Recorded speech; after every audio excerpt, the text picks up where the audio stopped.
Estamos ya con la asambleísta Paola Cabezas. Estimada asambleísta, muchísimas gracias por estar acá en Wambra. Bueno, la primera pregunta que quisiéramos hacer, usted que además conoce la situación de la provincia, que fue gobernador en su momento, ¿cómo Esmeraldas llega a esta situación? ¿Qué tal? Muy buenos días, Verónica, Gabriela y a toda la audiencia de Wambra. A ver, yo creo que lo que pasa en Esmeraldas es el resultado de la ausencia del Estado. Creo que tenemos que partir por los problemas estructurales que tiene Esmeraldas. Y no todo se resuelve con militarizar bombas, con más armas, con generar más enfrentamientos. Debe haber una estrategia que vaya de la mano, sí, de poder darle todas las herramientas a la Policía Nacional, a las unidades de inteligencia para que puedan justamente identificar quiénes son los malos elementos que están causando todos los problemas que en Esmeraldas no solamente se reducen a robos, se reducen a falta de trabajo o se reducen a las condiciones de pobreza que vive su población.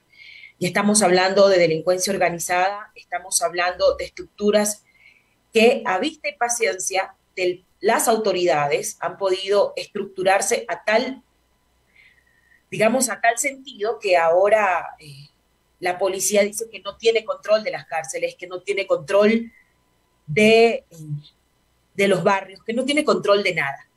Entonces, si algo tenemos que en este momento establecer como una prioridad es, sí, por supuesto, darle las herramientas a los policías, a las Fuerzas Armadas, a las fuerzas de tarea para que puedan actuar.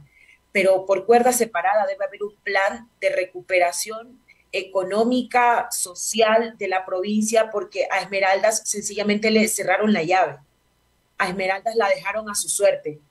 A Esmeraldas aquí obedece lo que en sociología se llama racismo estructural o discriminación sistémica, porque hay una discriminación desde el Estado para no comprender las condiciones que Esmeraldas vive en este momento y dicen, no, vamos a mandar más policías, vamos a armar. No, en Esmeraldas no pasa nada, no se pongan nerviosos. ¿Por qué se ponen nerviosos? Decía el ministro del Interior. Pues bueno, vaya, haga oficina en Esmeraldas, quédese una semana, reúnase con la fuerza de tarea, quédese armando estrategias en Esmeraldas. No lo van a hacer, porque ellos sí tienen derecho a tener miedo y quedarse en Quito.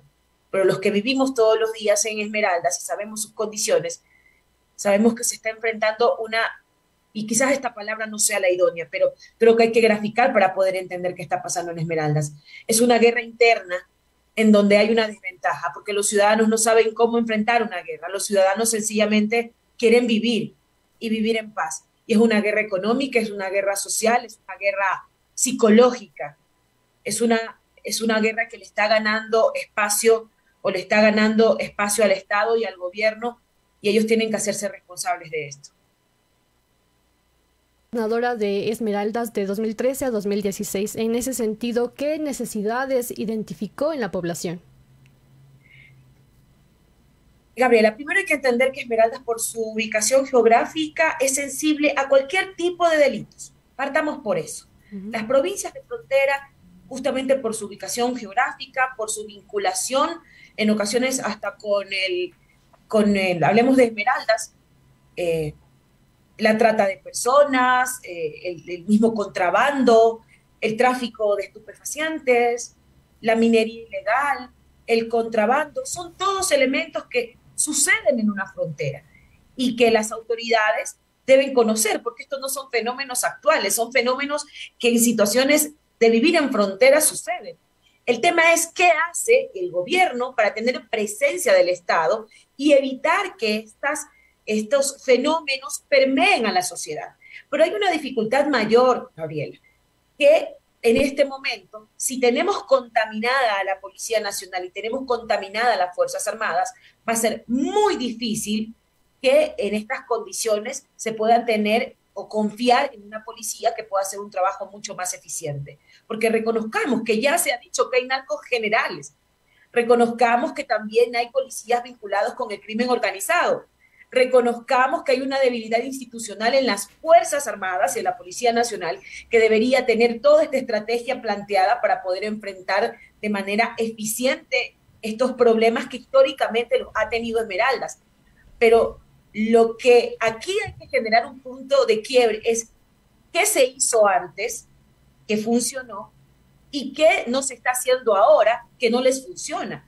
Entonces, hay dos elementos. Primero, la desinstitucionalización del sector de seguridad. No tener un ministerio coordinador de seguridad. Haber unificado el Ministerio de la Política con el Ministerio del Interior fue un gran error, porque todavía no se ha logrado desintegrar. Quizás el nombre está desintegrado o están divididos, pero todavía hay unas trabas institucionales que al Ministerio del Interior no le permiten tomar todas las competencias que debiera tener.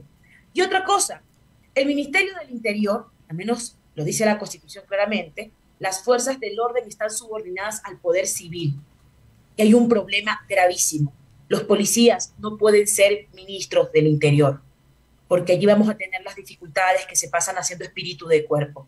Si no, pongamos el ejemplo del coronel William Calle, que dijo en un medio de comunicación todos los problemas que tiene Esmeraldas, y al día siguiente lo removieron de su cargo, y el ministro Zapata, suelto de huesos, fue a decir que, pero ¿qué nos pasa? Si en Esmeraldas no pasa nada, todo está controlado. Entonces, tenemos una institucionalidad debilitada, corrupta, y que no está asumiendo con responsabilidad y liderazgo los problemas que tiene el país, pero ahora puntualmente Esmeraldas, y no hay un vestigio de solución, que eso es lo que preocupa, porque en una reunión que se tuvo con digamos, todas las autoridades de la provincia, nos invitaron, en ese momento todavía era ministro el señor Carrillo, se pudo evidenciar la problemática de la provincia, y quien lideraba en ese momento la fuerza de tarea, que entendería tampoco ya no está, dijo claramente, aquí han hecho tantos estados de excepción, tantos toques de queda, pero no nos han dado los recursos. Entonces, movilizar militares a Esmeraldas, llevarlos en condiciones también deplorables, porque eso es otra cosa. Dicen, vamos a llevar 200 policías más a Esmeraldas. ¿Dónde los ubicas? Si el UPC, que en el 2018, cuando era todavía presidente Moreno, lo explotaron en San Lorenzo a raíz de la muerte de los periodistas, no sé si ustedes recuerdan ese UPC todavía está destruido, ni siquiera lo han arreglado. Esos son los problemas estructurales que tiene la provincia, y que no hay una planificación que muestre que tienen interés de resolverlo. Ahora, asambleísta, el día de ayer se aprobaba dentro de la Asamblea la Ley de la Juventud. Sin embargo, vemos que dentro de Esmeraldas los niños no pueden ir tranquilamente a la escuela por las situaciones de violencia. Y dos, los jóvenes, los adolescentes de no solamente Esmeraldas, de Guayas, Santo Domingo, pensemos en otras provincias, lamentablemente están siendo víctimas del crimen, pero además aparecen asesinados o son asesinados en las calles. Ustedes desde la Asamblea han podido recoger un poco cuál es la situación de los jóvenes, justamente fruto de la violencia. Bueno, Verónica, es doloroso, porque quienes de ese grueso de números fríos, de muertes violentas en Esmeraldas, en su mayoría son jóvenes que están entre los 16 y 30 años, personas que están en edad productiva, que podrían hacer mucho por el país, pero que justamente la falta de oportunidades los empuja a delinquir. Y justamente hay una economía que se mueve en torno a la delincuencia, o que la delincuencia mueve una economía subterránea, porque justamente cuando un niño no tiene posibilidades de ir a la escuela, cuando su madre no lo puede alimentar, cuando hay tanta pobreza, es mucho más fácil que quienes manejan el crimen organizado puedan reclutar jóvenes. Y eso es lo que está pasando hoy en la provincia. A falta de oportunidades, a falta de inversión social, es mucho más fácil y es mucho más sensible poder reclutar jóvenes.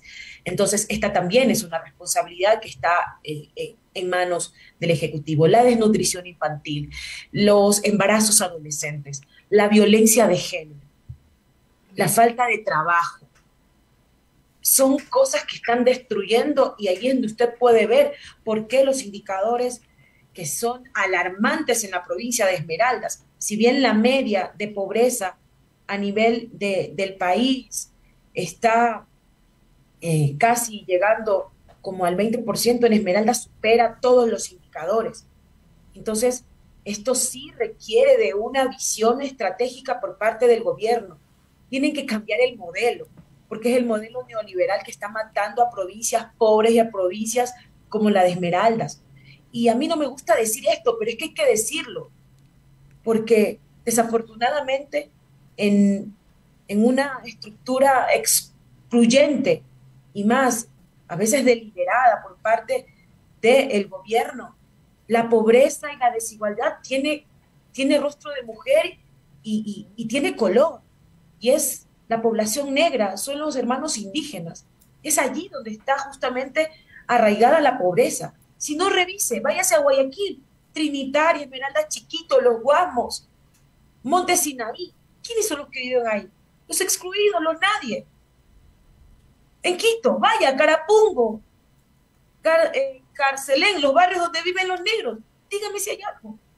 Entonces hay que hablar de la discriminación sistémica o hay que hablar de las desigualdades desde también el interés que a veces vemos, porque no, a veces creo que esto es deliberado, que lo hacen a propósito. Seguir incrementando las brechas de desigualdades en nuestros pueblos, en donde, insisto, tienen rostro y son de mujeres y son de personas negras, indígenas, es allí donde está el problema. Entonces, lo de Esmeraldas es sencillamente algo que era una bomba de tiempo que iba en cualquier momento a explotar, porque son las medidas neoliberales que se implementaron en el gobierno de Moreno y que han continuado de manera sistemática en el gobierno de Lasso y que no tienen vicios de resolverse. Desde las organizaciones sociales se ha denunciado justamente el abandono por parte del Estado y sabemos, ¿no? También según el informe de prioridades para el desarrollo integral en Esmeraldas, sabemos que en Esmeraldas el 98% de las necesidades básicas no están cubiertas, que hay una tasa de mortalidad infantil del 11.18% por cada 1.000 nacidos vivos, aparte de analfabetismo y otras problemáticas, ¿no? Si bien hay una ausencia del Estado ecuatoriano, del gobierno ecuatoriano también, ¿cómo trabajar también esta situación y darle un frente desde la Asamblea Nacional? Bueno, Gabriela y Verónica, desafortunadamente, y digo desafortunadamente porque quisiéramos poder hacer más, porque la Asamblea observa, por ejemplo, el presupuesto general del Estado. Nosotros cuando el presidente Guillermo Lasso envió el presupuesto nos dimos cuenta de las dificultades que existían en inversión en salud, en educación y en seguridad y en desarrollo justamente para nuestras comunidades. Pero la Asamblea no puede vetar un presupuesto general del Estado. Sencillamente la política económica está en manos del Ejecutivo. Hemos observado, además, hemos presentado propuestas, hemos dado alternativas para que justamente no se le pase la carga a los más pobres, que no se le pase la carga a la clase media. Pero el gobierno no escucha. Entonces lo que nos toca en este momento es, en realidad, buscar estrategias y mecanismos también desde los gobiernos locales, porque una de las cosas que también decía el coronel Calle en su denuncia pública es que no solamente no tienen apoyo por parte del gobierno nacional, porque no tienen cómo atender, sino que tampoco tienen apoyo de las autoridades locales. Estamos a próximos meses de enfrentar una contienda electoral, vamos a elegir nuevas autoridades, esmeraldeños, por el amor de Dios. Que no te hable de seguridad, no le des tu voto. Así de sencillo. Porque también el desarrollo o todo lo que Esmeralda viene arrastrando pasa por autoridades locales. Yo no quiero responsabilizar a nadie porque esto es estructural. Pero tenemos una señora que fue prefecta 4 periodos, ahora es alcaldesa, más de 20 años en el poder. 20 años, 20. Finalmente, estimada Paola. 20. Ajá. Es bastante. Entonces no podemos en este momento sacar el cuerpo y decir que no somos responsables. O sea, no podemos en este momento, y mi intención no es esa, echarle la culpa a nadie ni responsabilizar a nadie, pero la intención tampoco es sacar el cuerpo, porque es fácil desde el local decir, no nos dan, no nos atienden, pero han estado o debieron haber tenido una planificación territorial pensada justamente en el desarrollo humano. Porque, por ejemplo, la alcaldesa de Esmeralda está invirtiendo en este momento en un parque, más de 2,5 millones. Gabriela, pero la gente no va a ir al parque. Así el parque quede bonito. No van a ir al parque. ¿Saben por qué? Porque tienen miedo. Porque no hay condiciones para vivir en paz en Esmeraldas. Entonces también tiene que cambiar el orden de prioridades. Sí, entendemos. La Constitución establece que la responsabilidad de la política o de la seguridad está en el gobierno, pero ningún alcalde, ningún prefecto, ningún concejal, ninguna autoridad local puede sacarle el cuerpo. No puede. Yo que soy asambleísta, sé que mis competencias no están, pero estoy buscando mecanismos para que veamos qué hacemos como provincia para unificarnos y demandar al gobierno que atienda Esmeraldas. Entonces, en el marco de nuestras competencias, solo con esto concluyo. Sí. En algún momento nos decían que los problemas de inseguridad tenían que ver con leyes. Aprobamos la ley del uso progresivo de la fuerza. Han disminuido las muertes violentas en el país. Nos decían que supuestamente la tabla de consumo, que han mentido todo el tiempo sobre el tema de la tabla, son umbrales para identificar entre consumidores y narcotraficantes. Entonces, en la política del gobierno es criminalizar la pobreza, porque no quieren resolver el problema estructural. Quieren tener las cárceles llenas de pobres, de consumidores, pero no atacar a los que están en este momento desde las estructuras organizadas de la delincuencia, contaminando a nuestros jóvenes y teniendo en zozobra a nuestra provincia. Finalmente, nada más para cerrar, Paola, ¿qué acciones va a desarrollar la Asamblea Nacional? Porque también finalmente un poco las responsabilidades o respuestas que se exigen es al órgano legislativo. Totalmente, y esto es compartido, pero también yo entiendo que en el nivel de debilitamiento institucional y en un gobierno débil, en un Estado casi llegando a ser fallido, yo diría que ya estábamos llegando a ese punto, las instituciones tienen que asumir sus responsabilidades. Y en ese sentido, la Asamblea Nacional, a través de la Comisión de Seguridad, ha empezado a trabajar en una hoja de ruta para tomar dos aristas que nosotros creemos que son importantes. Primero, buscar mecanismos para la depuración de la Policía Nacional. Nosotros no podemos seguir enfrentando al crimen organizado cuando parte de quienes son integrantes de las bandas también son parte de la Policía Nacional. No podemos seguir hablando de potenciar a la Policía Nacional si está tan debilitada y venida a menos la institucionalidad que tiene la responsabilidad justamente de hacer este trabajo que es tan importante y vital. Hay policías buenos, pero hay de los malos y hay que comprenderlo también desde esa lógica. Entonces han empezado a hacer las reuniones correspondientes con los equipos técnicos para hacer las reformas que se requieran, tanto en el COIP o en el Código de Procesos o en los temas que tienen que ver al funcionamiento de la Policía Nacional para que se pueda hacer un proceso de depuración óptima, porque sí, es otra de las demandas que tiene la ciudadanía. Verónica, Gabriela, es lo que puede hacer el legislativo. No es que querramos sacar el cuerpo ni las responsabilidades, pero en este momento creo que la inversión, la estrategia, la capacidad está en manos del Ejecutivo. Y si tienen a Diego Ordóñez como su interlocutor en seguridad, miren, apaguemos la luz, cerremos la puerta y vámonos todos. Estimada Paola, muchísimas gracias por esta entrevista. Y bueno, vamos a seguir pendientes de lo que sucede en Esmeraldas, pero además, como decíamos, de las acciones que las entidades del Estado en su conjunto puedan dar alguna luz, algún viso de, no sé, alternativas finalmente para resolver la vida en la provincia de Esmeraldas. Muchísimas gracias.